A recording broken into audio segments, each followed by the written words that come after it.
Hello. Good morning, good afternoon, depending on where you are in the world, maybe even good evening. Um, Thank you all for joining me today. I'm very excited to really sit down and have a conversation about some liberatory technology, radical futures, and all that good stuff.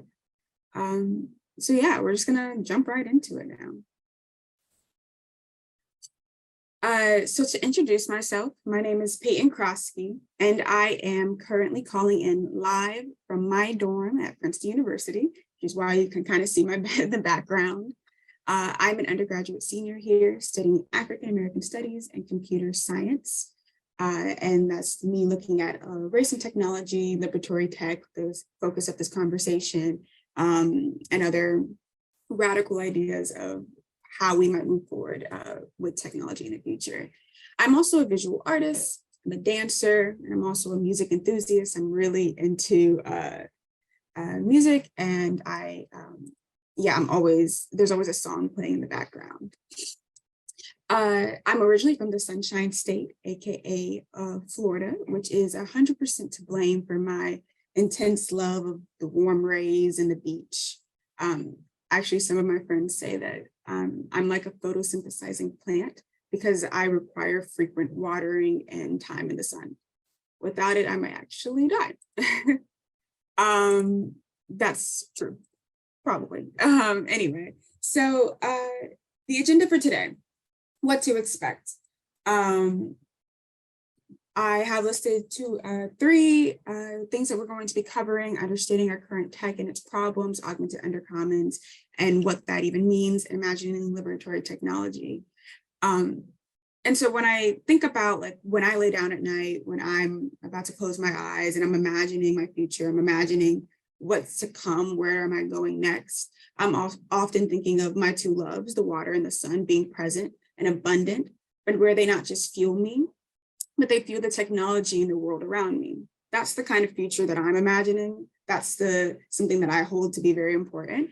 And in this kind of workshop, collaborative space today, we're going to be questioning, what kind of a future do you imagine? What are you thinking of when you lay your head down, when you're lost in thought, daydreaming? Do you have time to daydream? If you do, what comes to mind? These are the things we're going to be exploring today. We're thinking about our ideal futures, the technology we want present, and that imagined realm. What tools got us there? What tools do we want far, far away from it? All of these things are going to be considered today. So we'll really begin with understanding technology as it is right now. We'll define and discuss surveillance tech, how it's impacting our lives and targeting underserved communities. We will then come to understand ways of building and designing beneath ground and away from the surveillance state through what I call the augmented undercommons. And then finally, we will all have space to dream and imagine our ideal futures and what tools and tech are a part of it.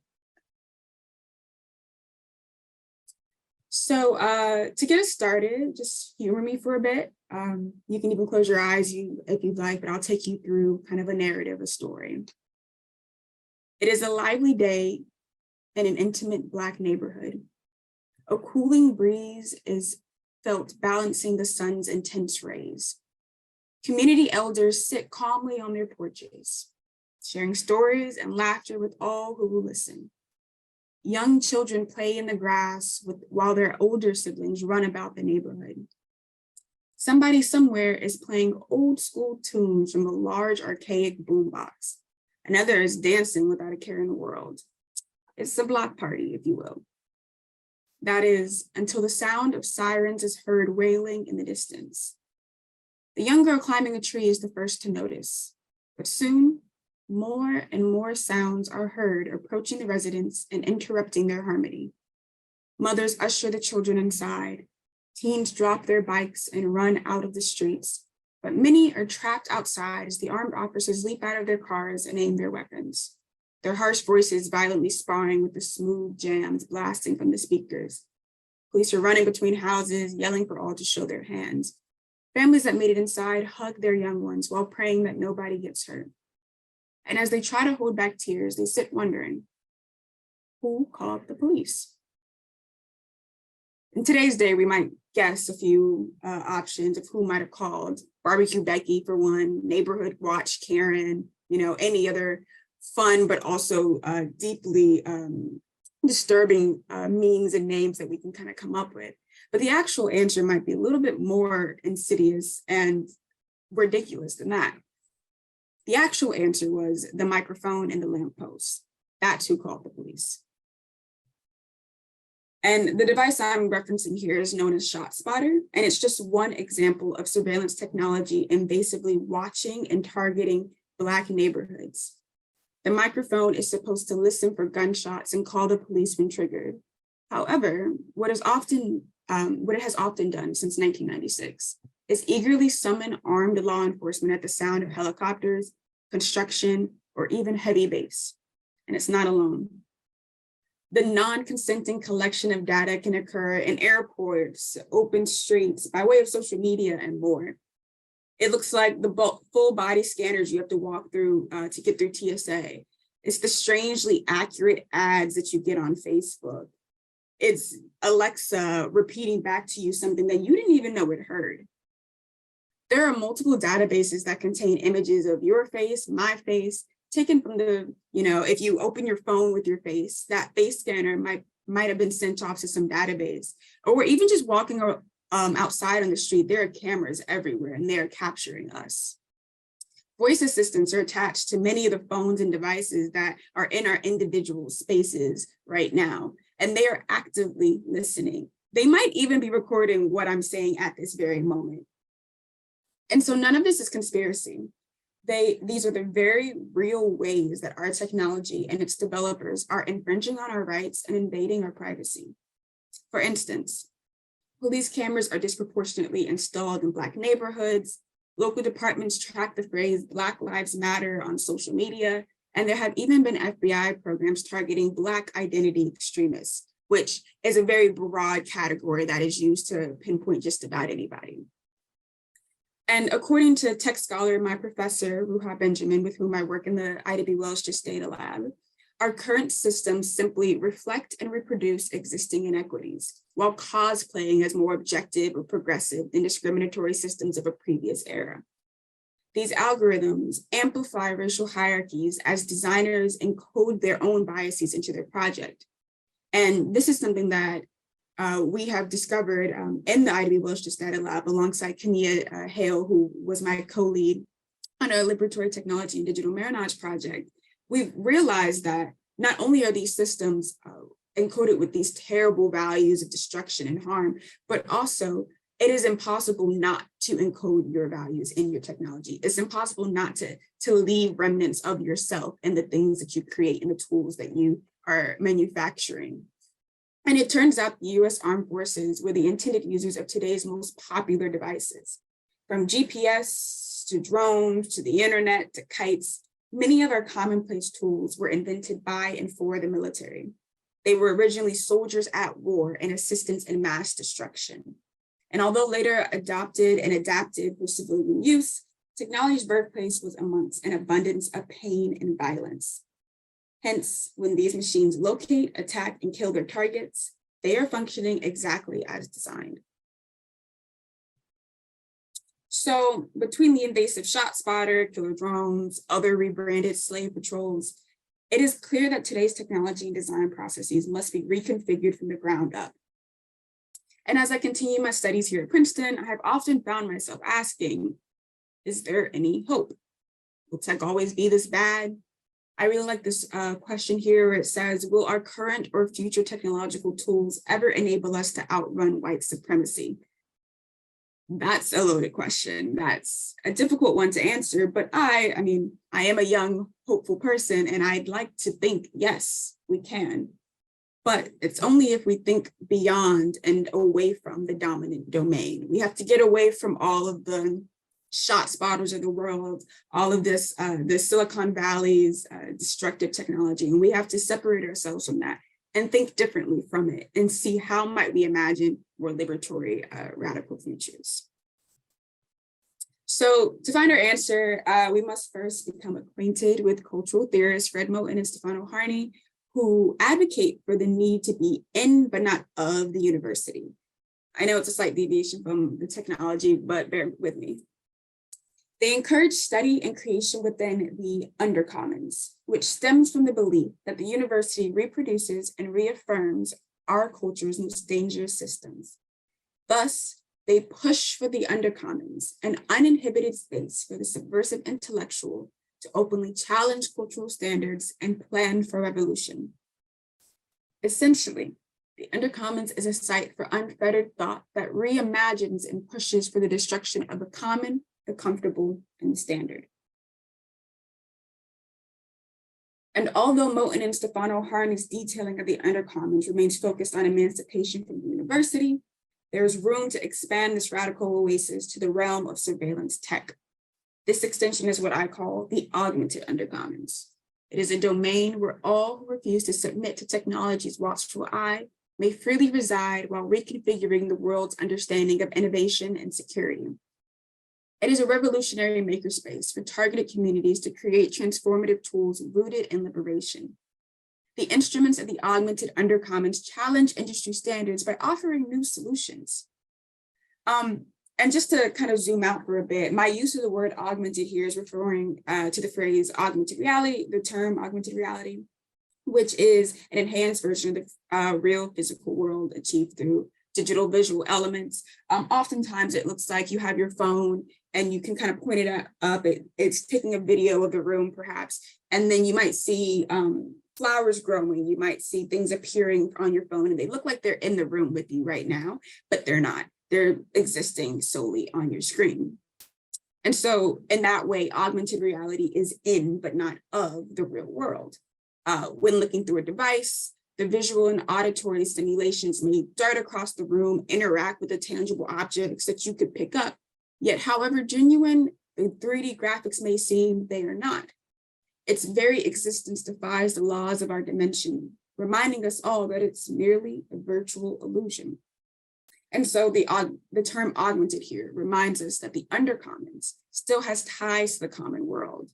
Unlike virtual reality, which is a fully immersive computer environment, augmented reality layers itself atop the physical realm. And this interaction with reality mirrors the undercommons because it responds to the world's stimulus before producing its own. Thus, attaching augmented to the undercommons shines a spotlight on its most critical shortcoming. That is, because the undercommons is often reactive, it too is flawed by its intertwinement with the structures it seeks to abolish. The need to remain defensive limits its perspective beyond the enemy directly ahead. Yet it's all part of the process. To even understand the undercommons, we must first learn to think and think differently than that of the common, the standard, the normal. Hence, we must first know the common.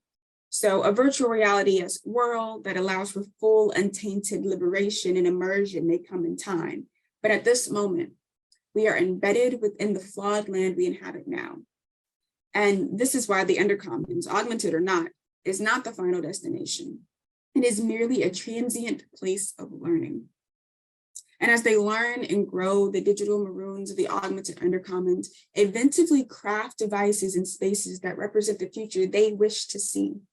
They invite us all to join in what Professor Ruha Benjamin often says, and dismantling the worlds we cannot live within, even as we imagine the worlds we cannot live without. They're subverting invasive algorithms, carving out their own virtual space, and prioritizing communal wellness. So what does that look like? Let's get some real tangible examples here, right? So one example, I researched alongside, again, Kenia Hale, who presented just before me in an amazing talk on working within the margins. And also kind of the same idea of working against the grain, away from the normal, the standard. And so the two of us were leading a research team on liberatory technology and digital marionage in the IW Wilshire Data Lab. And there, we were interested in looking at ways that liberatory technology exists now. Where is it? How can we find it? And so this is one example that we looked at. And it's simple. It requires no batteries, no coding, no high-tech skills. Some seeking to oppose facial recognition have opted to painting their faces in creative yet strategic ways. And one group, this is pictured here, is known as Dazzle Club, and they apply colorful abstract lines and shapes to their skin to confuse and prevent cameras from detecting their face. So that means that as they're walking by a security camera, or if they're trying to open their phone with their face, the facial recognition software is confused and unable to detect them. And so when we were investigating this as a group, we discussed the belief that the face should be just as protected as the fingerprint, which means that police should require a warrant before they're allowed to capture and store your image in their database. And that is exactly how it works with the fingerprint. They aren't legally allowed to just ask for your fingerprint. They have more insidious ways of obtaining that, but legally they are supposed to get a warrant, and then they have it on record. And so, but yet here we are with our face on record every day, every moment of our lives, and that can't be right. And then another thing that is notable about this particular type of technology that some might be thinking at the moment is it does not look like our standard Western conceptions of tech. That's because technology is simply a tool. It is something that aids us humans, us beings. It aids animals, it aids plants, it aids life, it aids something and someone. And it does not require circuitry and LED lights or any of that sort. And so it's such an interesting idea that this simple technology has such radical effects, because it's just makeup. It's just something that you painted on your face, and yet you are now being able to go undetected by facial recognition systems. So someone wanting to use this technology might wear it to large protests, targeted sit-ins, or when posting an informative video online that they might not want to be recognized and identified in. So another example comes to us from Parsons School of Design. Angela Luna put her design skills to the test as she designed multiple jackets that transform into functional necessities. One becomes a tent, another a sleeping bag. And these warm tools were intended for the unhoused or people that are traveling long distances without stable living arrangement, perhaps even refugees. And she has since created her company, Addict, which focuses on design intervention of global issues. And here again, we also see that this is not the Western identification of tech. This is not that definition. This is something other, and in my opinion, even more radical, because it's something that anybody can figure out how to use, and people without these coding skills might even learn how to create and make. And so as we're thinking about what role we play in imagining radical technology futures, we can also think about what role do you play? You do not have to have gone to Princeton University and gotten a degree in some kind of computer science program just to be able to participate and create and design within these spaces. In fact, I think more of the humanities, the arts, the political science majors need to be participating in this type of creation, because then we get such more interesting and radical changes. And the final example I'll give here is Brianna's Garden. We also looked at this within the IW Wilshire Data Lab. And this is an augmented reality app created in honor of Breonna Taylor, the 26-year-old EMT who spent time caring for patients and studying to become a nurse before her life was taken by police. And so this augmented reality app was created by Lady Phoenix, hand in hand with Taylor's family. And this virtual space allows for communal grieving and relief. It's a virtual safe space. It's an app you can download to your phone. And once it's open, you can receive a message from Taylor's sister as her and her sister are digitally drawn and appear before you. And then flowers grow around them, and you're able to walk up to them and hear messages from loved ones around the world, reckoning with the loss of someone that they once knew, reckoning with police violence, reckoning with Breonna's death in particular. And it is ultimately a digital healing space that extends Taylor's life as a healer beyond this realm. And this is really particularly striking because it was created not just for a particular community, but within that community. It's a app that was created about and around Breonna Taylor's life. but it was not created without her family being heavily deep into that process. And so that's something that we want to think about too, not just imposing our beliefs and ideas onto somebody and saying, this is what you need, this is how you should heal, but allowing them to come and tell us how they actually would like to be healed and what they would benefit from. And this is also an example of a online digital community healing space, which we often don't see in our standard social media, being like Instagram, Twitter, TikTok, all of these new ones that are coming out at the moment. And oftentimes the biggest problem is there's no space to just be, no space to be free from the trolls and the people who are just trying to get under your skin. And so I'm trying to think about what these virtual healing spaces might look like. Brianna's Garden is an example of one, but also how might we continue to expand and think radically about how we might move forward in this future so that every place you go to online does not have to be a war zone. Maybe there are other ways of living there, you know, and that's something we really want to think about. Okay, so now I'd like to pause here and start getting a little bit of feedback from the group. And I want us to think about what other examples of liberatory technology are currently coming to mind. I've given you 3 examples that I have thought of, but also, are there any others that you were currently thinking of that you said, oh, this is an example of liberatory tech. This is something that challenges that Western definition of technology. This is something that makes me excited for the future. I'd really like to hear. And I'm actually, if you all will join me, and I'm going to post a link in the chat to a board. It's a Miro board. It is going to allow us to kind of add our responses together. So I will show you what that looks like now. Okay, so yeah, I see we've all kind of started going on here. Pro tip, if you don't know how to like navigate through, like drag and move yourself, if you right click on the screen and drag, that's how you move. But this area over here on the left that says existing liberatory tech, go ahead and take a few moments to add your examples of liberatory tech that you are familiar with.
Oh, I'm loving these responses so far.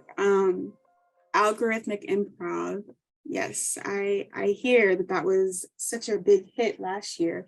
I'm very upset I missed it. Community gardens, for sure.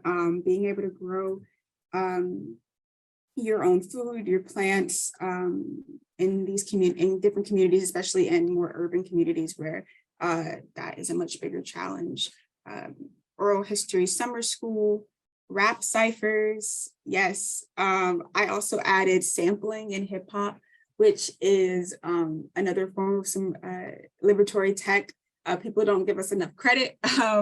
They often say Black people, Indigenous folks aren't as present in the technology discussions and in these tech spaces. And yet we have things like our rap cipher sampling in hip hop, where we are using these algorithmic structures, and we've been using them for forever and not getting any credit for it. African head wraps, yes, braids and quilts, digital justice ideathon. Yeah, these are all great. Virtual performance collaborations. Absolutely. These are great. Thank you. Thank you for those responses. Yeah, no, that these are making me happy. And then that's the other part. And I think that's part of a liberatory tech too, is the ability to exist in these spaces with others and, kind of throw out your ideas, kind of learn and grow with one another. That's liberatory tech to me as well. Digital foraging, yes. So yeah, as I continue to search for and design the augmented undercommons here at Princeton, I am often reminded of the radical embodiment of love displayed in Alex Pauline Gumb's short story Evidence, which can be found in Octavia's Brood, which is a lovely collection of short stories that I recommend everybody reading. And so I'm just going to take a second to read this excerpt as well. Now in the 5th generation, since the time of the silence breaking, we are called hope holders and healers. There are still people doing a lot of healing, but it seems like generation after generation, people got less and less afraid. People took those writings and started to recite them. And then another generation hummed their melodies. And then another generation clicked their rhythms. And then another generation just walked them with their feet. And now we just breathe it. What you were saying before about how love is the most powerful thing, about how everything and everyone is sacred. So, although this is a fictional story, the proposition is radically moving, at least to me. The most powerful thing is love, rhythmic love, love that shakes and radiates from all life on earth. And this is a design principle that I see throughout much of the augmented undercommons, the need to put love first, to create with it.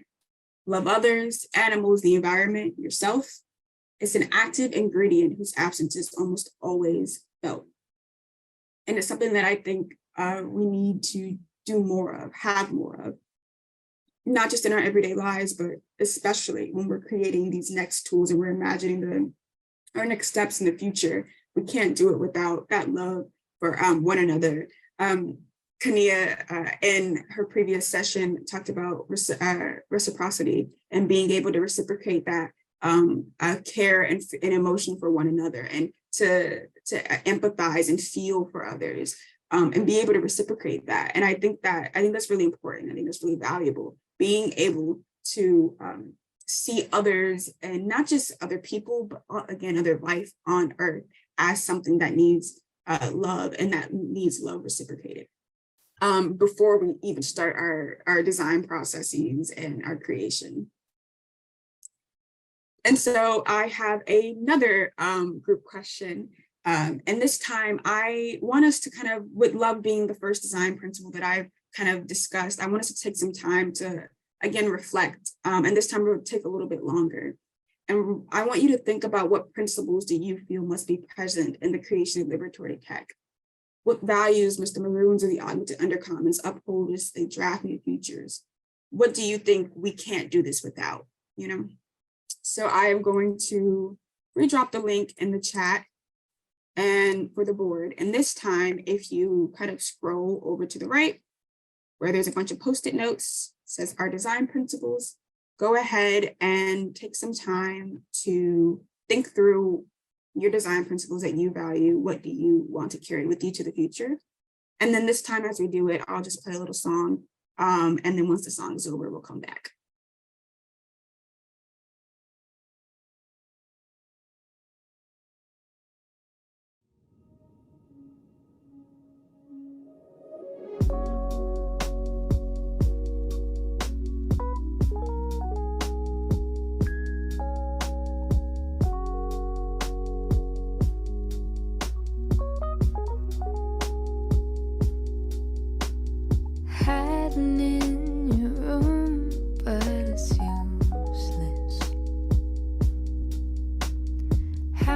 much longer can we really do this?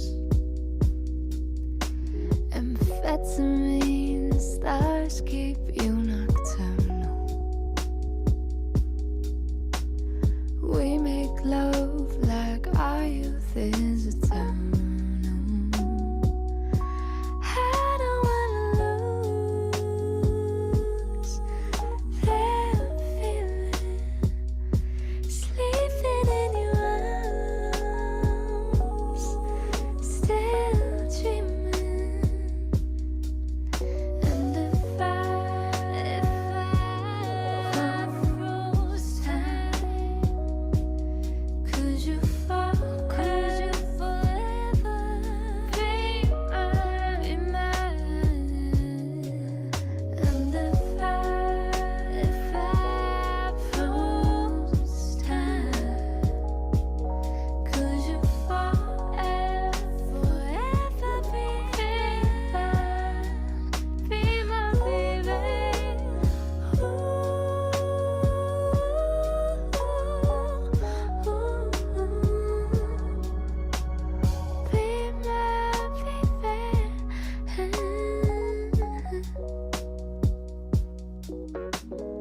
Watching everybody getting older. Watch them leave New York, find their closure. Stay and kiss your neck a little harder. Chase you down to London to feel younger. Oh, I don't wanna lose that feeling, sleeping in your arms, still dreaming. And if I froze time, could you forever be mine? And if I froze time, could you forever be my baby? Be my baby.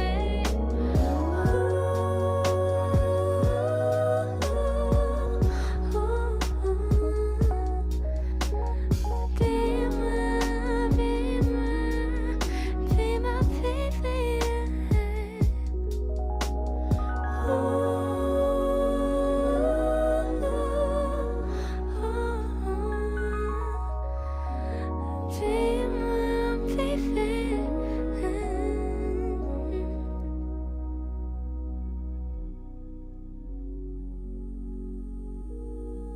Still dreaming.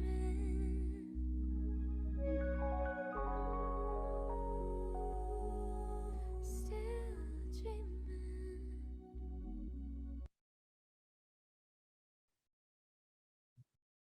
Thank you, everyone. This is great. I'm gonna take a second to also like kind of look over these. So we have here, determine where young people are included in the process and the power they hold in that process. No code and low code are options. Yes, the no code and low code is really what I was trying to get across in those, the makeup example, the jacket example, and some of the other ones as well. Nature as a metaphor and solution, navigating with an operant bias, understanding that it exists and interrupting its presence and prominence, yes. So many great ones. Joy, community knowledge, who has the permission to pause, stop, or say no. Consent is a large thing that we want to really rethink, especially when it comes to technology, not just downloading an app being consent for all of your information being taken, but continual renewed consent that can be withdrawn, that is fully understood by the person who is agreeing.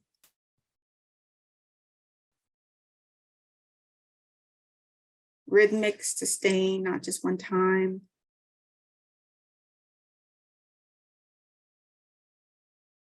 Yes, rather than reinventing the wheel, how can we take the language and lessons learned to improve the process and outcome? Yeah, and that's like learning from our history, learning from our ancestors, learning from the past, not needing to reinvent everything. Like, we have beautiful gardens outside, does not mean we need to now reconfigure our process for growing a tree or a plant. We don't have to do that all the time, even though people say that that's innovation, that's what's exciting. But in reality, we have something that works and that is beautiful, and let's continue to nurture that and grow in that. Yeah, amazing.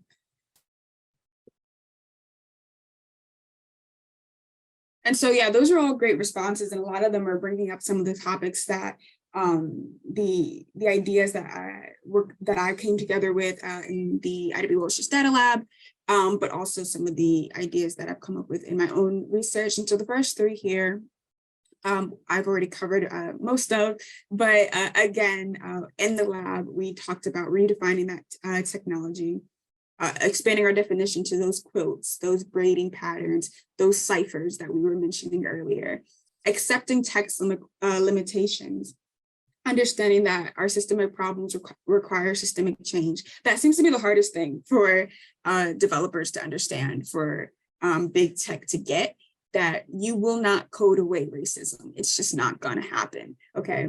Technology is a tool, going back to that definition. It's just a tool. It's something that can help. It might aid in that process, but it's never going to take it down all by itself. We also need to be intentionally encoding our values. And that's what the previous exercise was really about. Thinking about, what do we want to bring with us? What kind of values are we going to uphold?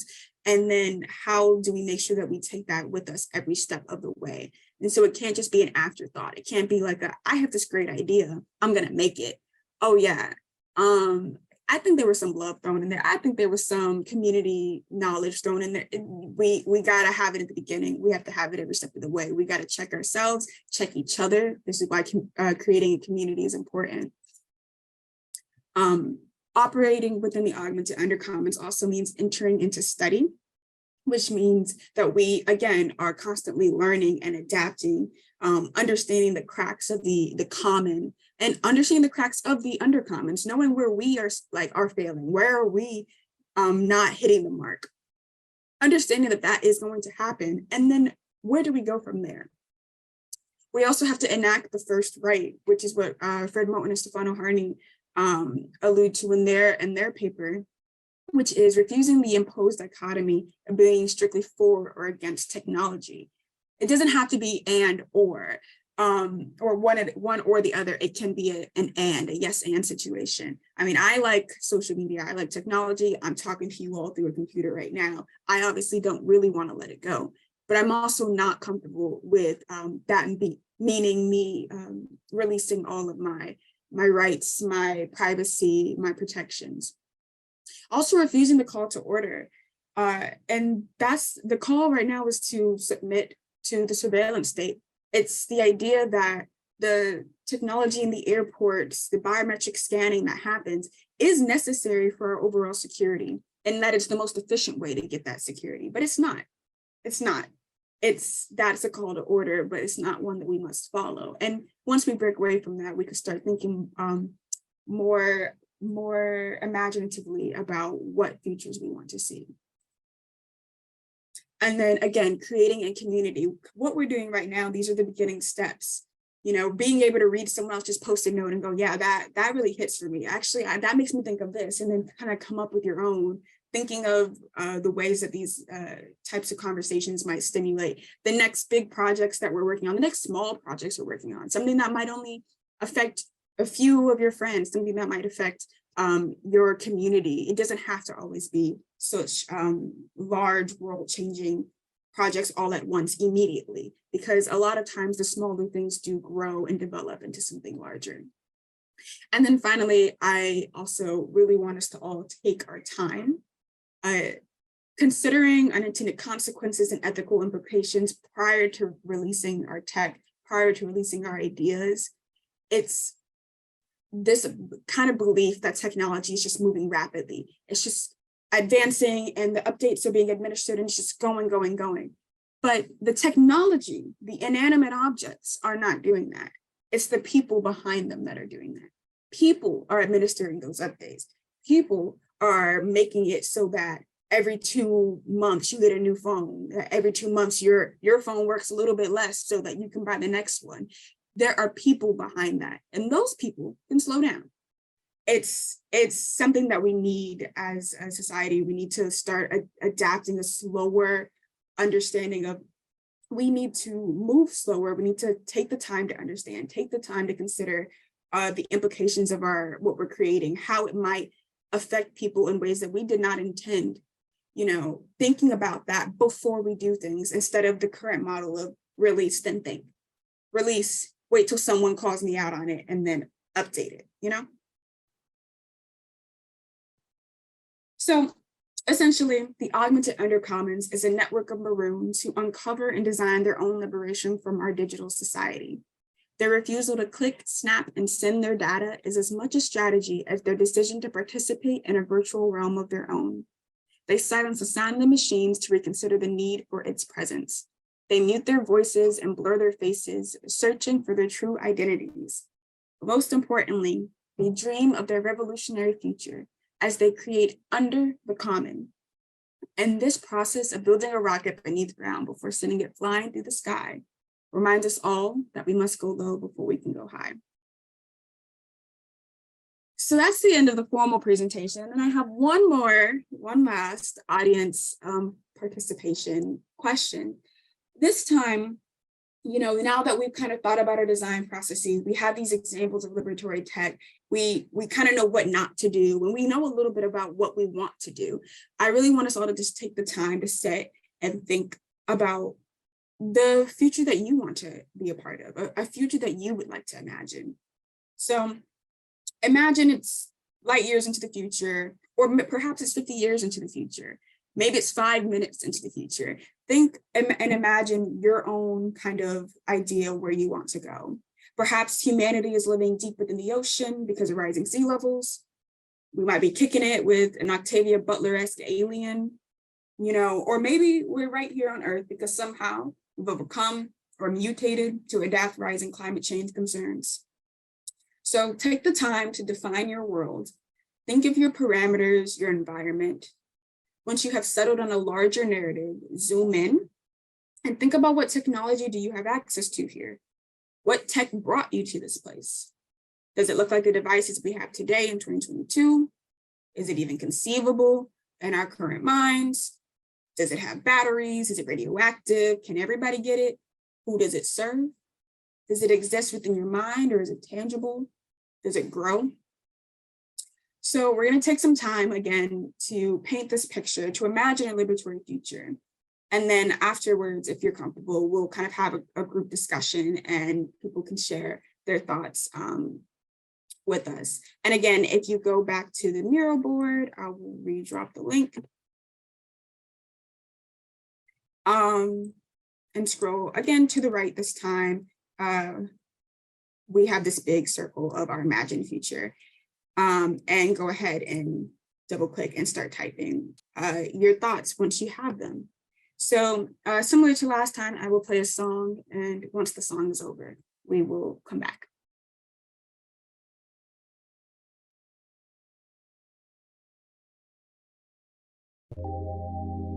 Can you put the questions back up, the questions on the slide? Thank you.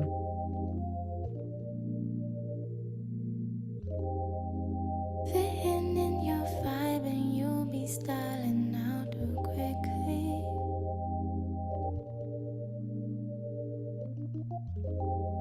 Man, it's just the way you do it when you move so swiftly. Vibing out to you and making me do you, man.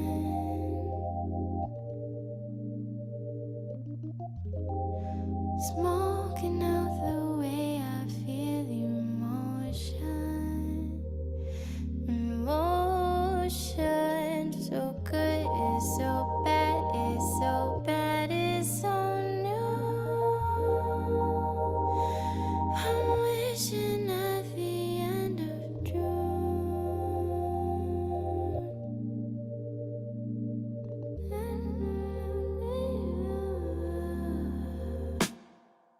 Clouds in my shroud, in my vision grow clearly.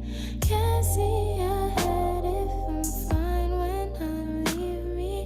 What is the saying when you should let go?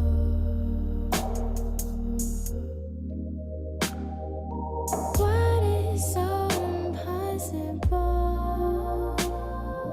Do me like that with a smile, with a smack, with a you know me, no, you know me better.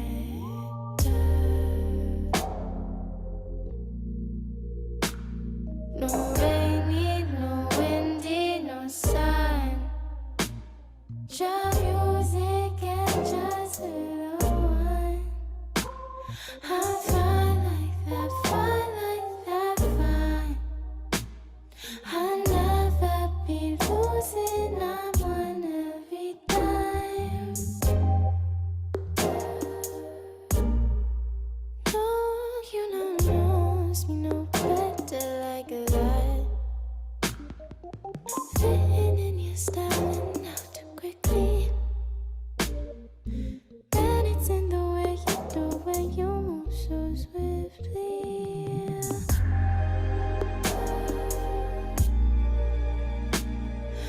Vibing out to you, make me do you, man. Smoking out the way I feel the emotion. It's so good, it's so bad, it's so bad, it's so new. Wishing at the end of June. Clouds in my shroud and my vision clearly. Can't see ahead if I'm fine when I believe in me.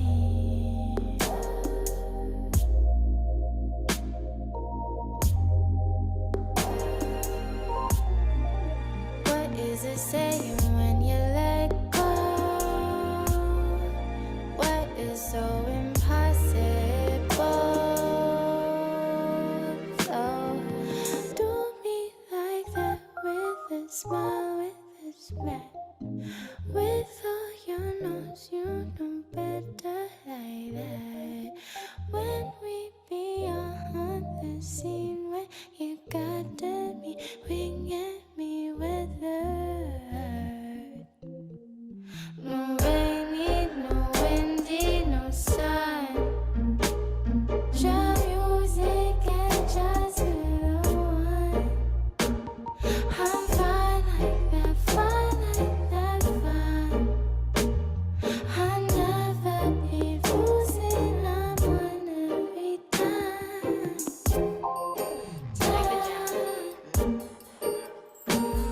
Can't do it like that again though. I would have to listen to it a lot of times and then memorize it and then try to structure it and realize that I should have just done nothing.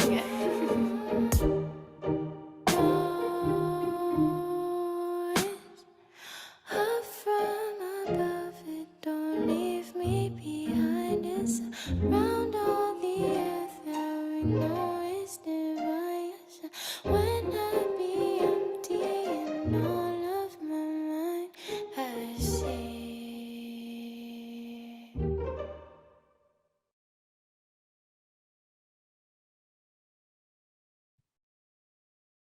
All right. Oh, this is great. So many great responses. Also, can I just say thank you all for being such willing participants, for really allowing yourselves to kind of dream with me and then also share those dreams. I really appreciate it. And so in our last few minutes, I do want to leave the rest of the time for a bit of discussion. And so I'll just, before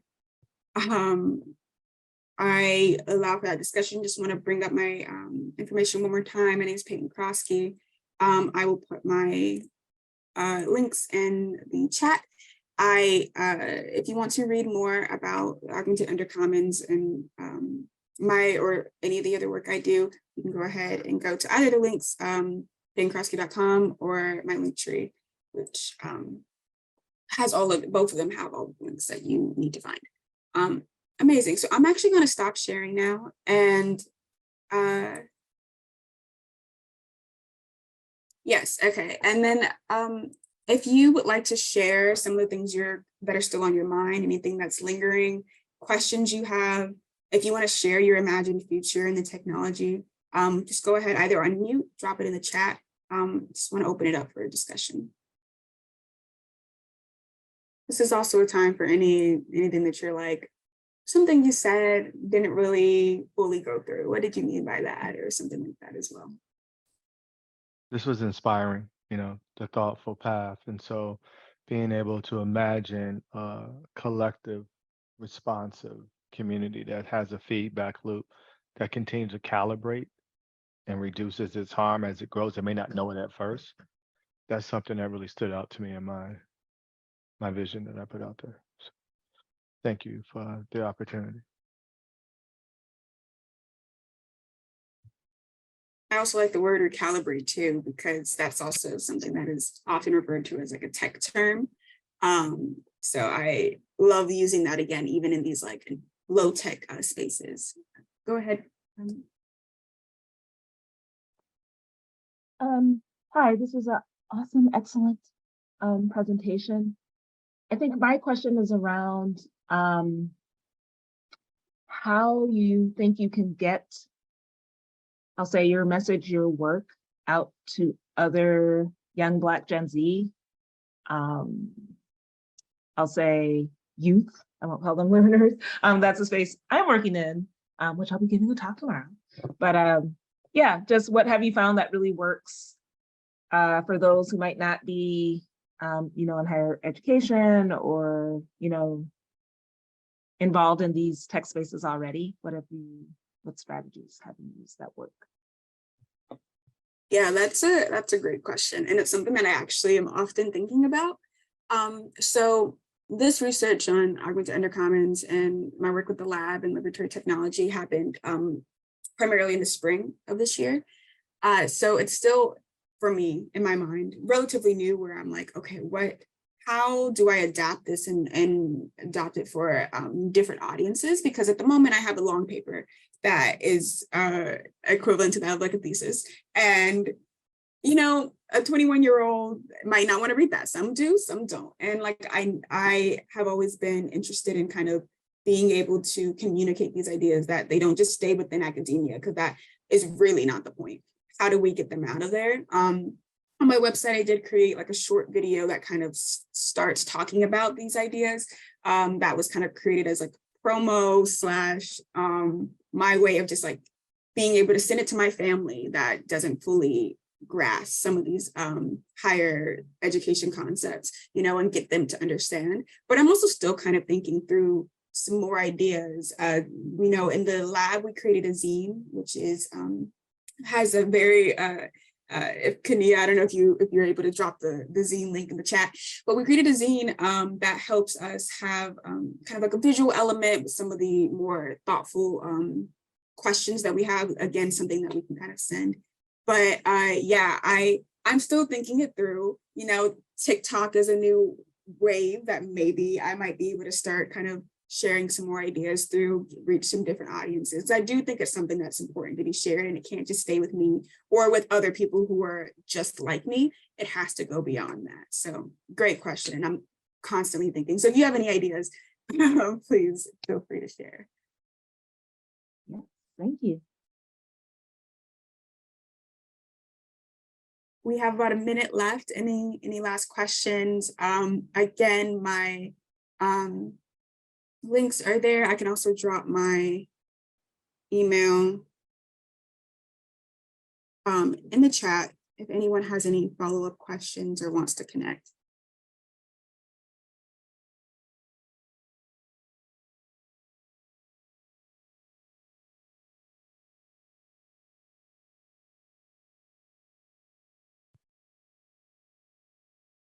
Okay, amazing. Thank you all for coming. Honestly, this was a really great experience. I'm really happy that we were all able to kind of dream and think together.